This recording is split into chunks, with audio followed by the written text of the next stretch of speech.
Bonjour, bienvenue dans cette méditation du 12 avril 2024. Nous sommes vendredi. Nous allons écouter l'Évangile selon Saint Jean, chapitre 6, chapitre 1 à 15. C'est la scène de la multiplication des pains et des poissons. Écoutons cet Évangile. Alléluia, Alléluia, il est vraiment ressuscité. Alléluia, Alléluia, crions de joie, Jésus, il est vraiment ressuscité.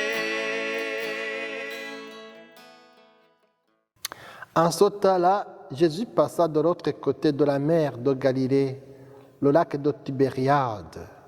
Une grande foule le suivait parce qu'il avait vu les signes qu'il accomplissait sur les malades. Jésus gravit la montagne et là, il était assis avec ses disciples. Or, la Pâque, la fête des Juifs, était proche. Jésus leva les yeux et vit qu'une foule nombreuse venait à lui. Il dit à Philippe, « Où pourrions-nous acheter du pain pour qu'ils aient à manger ?» Il disait cela pour le mettre à l'épreuve, car il savait bien, lui, ce qu'il allait faire. Philippe lui répondit, « Le salaire de 200 journées ne suffirait pas pour que chacun reçoive un peu de pain. » Un de ses disciples, André, le frère de Simon-Pierre, lui dit, « Il y a là un jeune garçon qui a 5 pains d'orge et 2 poissons. Mais qu'est-ce que cela pour tant de monde ?» Jésus dit, « Faites asseoir les gens. » Il y avait beaucoup d'herbes à cet endroit. Ils s'assirent donc au nombre d'environ 5 000 hommes. Alors Jésus prit le pain et après avoir rendu grâce, il les distribua aux convives. Il leur donna aussi du poisson autant qu'ils en voulaient.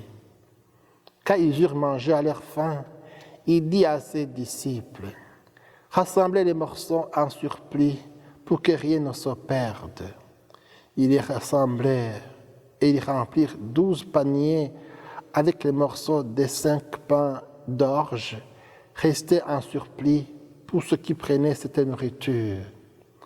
À la vue du signe que Jésus avait accompli, les gens disaient, « C'est vraiment lui le prophète annoncé, celui qui vient dans le monde. » Mais Jésus savait qu'ils allaient venir l'enlever pour faire de lui leur roi. Alors de nouveau, il se retira dans la montagne, lui seul. Acclamons la parole de Dieu. Louange à toi, Seigneur Jésus.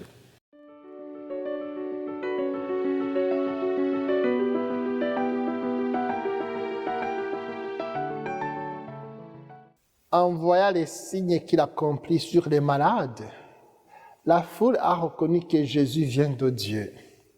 Tous sont touchés par Jésus. Je dirais, Jésus est aussi touché par la foule.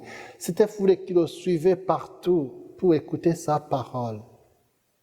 Son discours sur le pain de vie commence par un miracle à partir duquel il nourrit une foule nombreuse à partir de 5 pains et de 2 poissons. C'est un geste de la puissance de Dieu afin de nous tourner vers lui en toute confiance. Cette foule qui a amené ces malades à faim, elle est dans le besoin, elle porte le poids du jour. Jésus a son regard de compassion sur la grande foule qui le suit.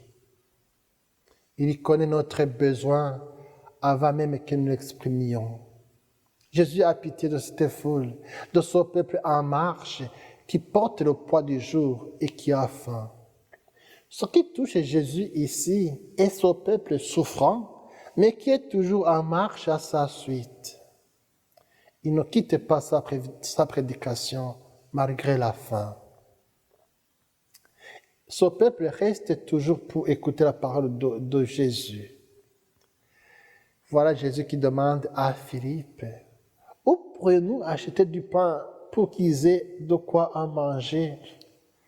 Par cette question, Jésus veut inviter ses disciples à coopérer avec lui pour nourrir le peuple dans cette œuvre d'amour qui est le salut. Nous pouvons entrer dans cette tendresse de Dieu et suivre fidèlement l'appel que nous avons reçu.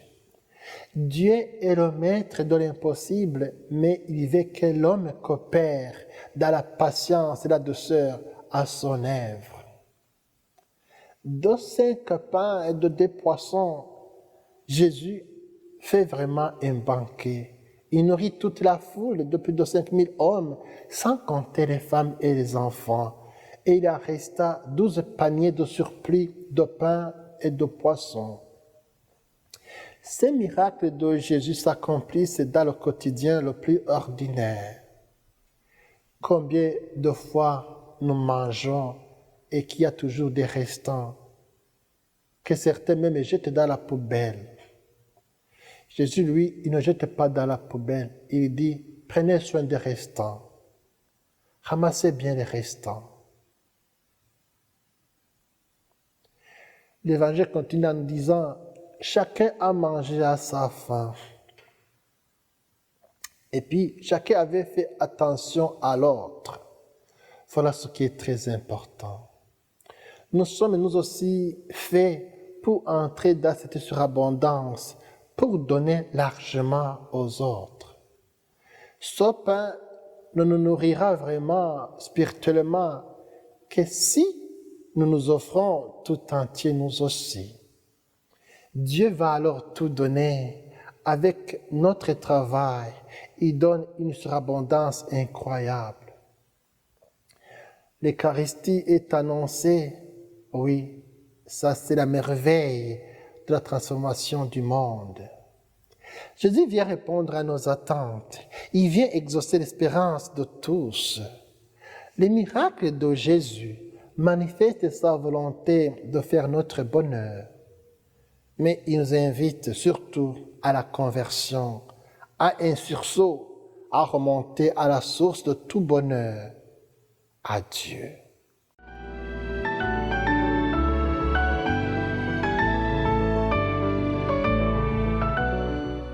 Jésus veut que nous désirions le souverain bien, Dieu lui-même, qui seul peut rassasier notre désir d'aimer et d'être aimé. Donnez-nous, Seigneur, le pain de chaque jour. Amen. Et que Dieu Tout-Puissant vous bénisse, le Père, le Fils et le Saint-Esprit. Amen.